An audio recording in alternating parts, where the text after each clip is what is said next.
एक ऐसा मुद्दा है जिसके बारे में जन सुराज हमेशा से ही सेंसिटिव रही है। बिहार से आपको मालूम है कि बड़ी संख्या में हमारे युवा पलायन के लिए मजबूर होते हैं और ऐसे युवाओं की संख्या लगभग कई आंकड़ों से 1 करोड़ के आसपास है। इन सब को क्रोनिकली मतलब कभी कभी तो जनरेशन से हमेशा बाहर ही जाकर 10-12 हजार रुपए के लिए चेन्नई, हैदराबाद, सूरत, अहमदाबाद, हरियाणा या पंजाब कहीं भी देख लीजिए, आपको बिहार के लोग मीनियल वर्क, छोटे मोटे काम करते दिखाई देंगे। सरकार से हमारी हमेशा से ही ये मांग रही है कि जन सुराज चाहती है कि एक कॉम्प्रिहेंसिव प्लान बनाया जाए जिससे कि ऐसे पलायन करने वाले युवाओं को पलायन करने की जरूरत न हो। आप सबको याद है कि जब से जनसुराज पार्टी बनी तब से पलायन को रोकना हमारी पार्टी का एक प्रमुख उद्देश्य, लक्ष्य रहा है। हाल में जब नई सरकार बनी उसके बाद से कई बार पार्टी की तरफ से भी और प्रशांत जी की तरफ से भी ये बात कही गई है कि पलायन में जो लोग यहाँ से जाने को मजबूर हैं और बिहार के बाहर उनकी किसी तरह के हादसे में मौत हो जाती है, उनकी देखभाल के लिए कहीं कोई सरकारी तंत्र काम नहीं कर रहा। एक तो बहुत बार ऐसा हुआ कि लोग बाहर अपनी जान गंवा बैठे और उनके शवों को वहां से लाकर बिहार उनकी फैमिली तक लाने के लिए भी न तो उस राज्य की सरकार न ही बिहार की सरकार ने कोई या तो कदम उठाया या कोई मदद की। परिवारजनों के बारे में सरकार बिल्कुल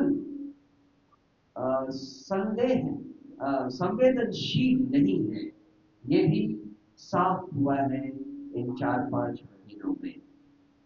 हाल में पांडव कुमार की जो हत्या दिल्ली में जिस तरह से हुई है उसे देखकर पूरे देश में और कई मामलों में विदेशों में भी रह रहे बिहार के लोगों में एक रोष है, एक सनसनी सी फैली हुई है।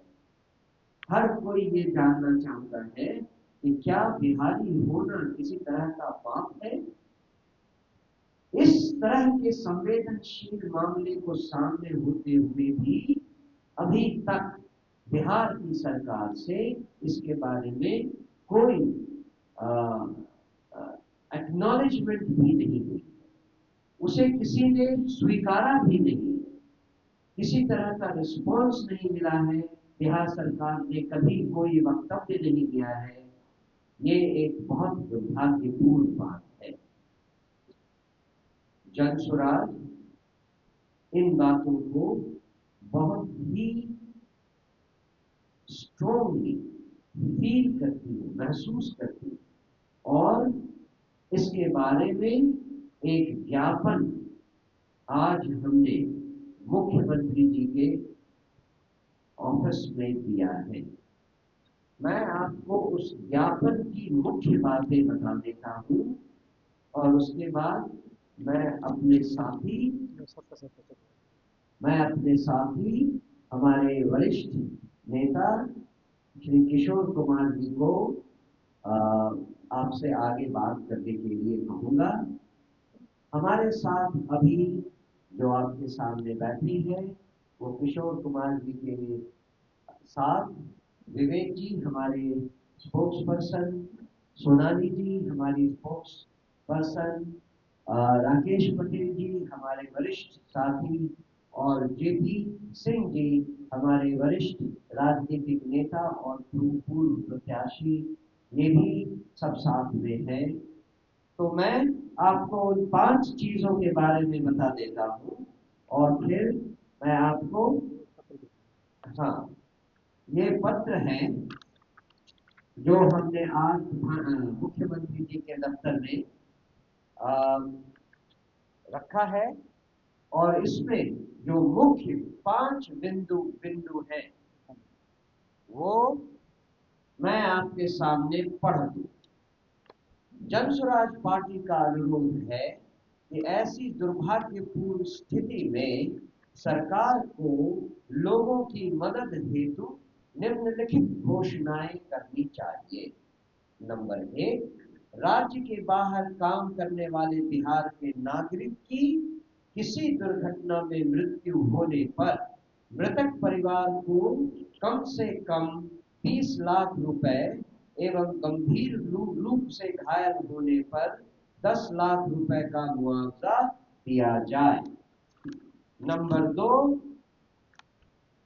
मृत्यु की दुर्भाग्यपूर्ण स्थिति में राज्य सरकार के द्वारा अपने संसाधनों से मृतक के पार्थिव शरीर को उसके उनके पैतृक गांव तक पहुंचाने की व्यवस्था की जाए।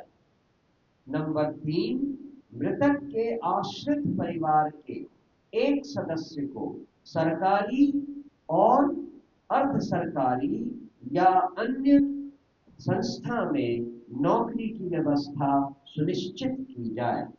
नंबर 4, ऐसे मामलों का तुरंत संज्ञान लेने एवं संबंधित राज्य से समन्वय स्थापित कर हताहत परिवार को मदद पहुंचाने के लिए मुख्यमंत्री कार्यालय में एक समर्पित सेल, डेडिकेटेड डेस्क बनाया जाए।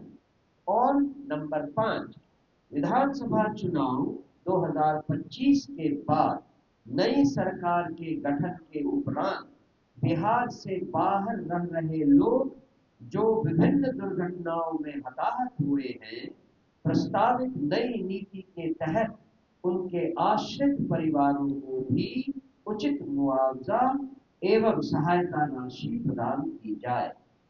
और हमारी मांग है कि इस विषय की गंभीरता को देखते हुए और इस पर त्वरित कार्यवाही करने हेतु जन स्वराज पार्टी की ओर से एक उच्च स्तरीय 7 सदस्यीय शिष्टमंडल मुख्यमंत्री जी से मिलकर सारी वस्तु स्थिति से अवगत करते हुए चर्चा करना चाहती है, और उसके लिए हमने आदरणीय मुख्यमंत्री जी से यथाशीघ्र समय की मांग की है।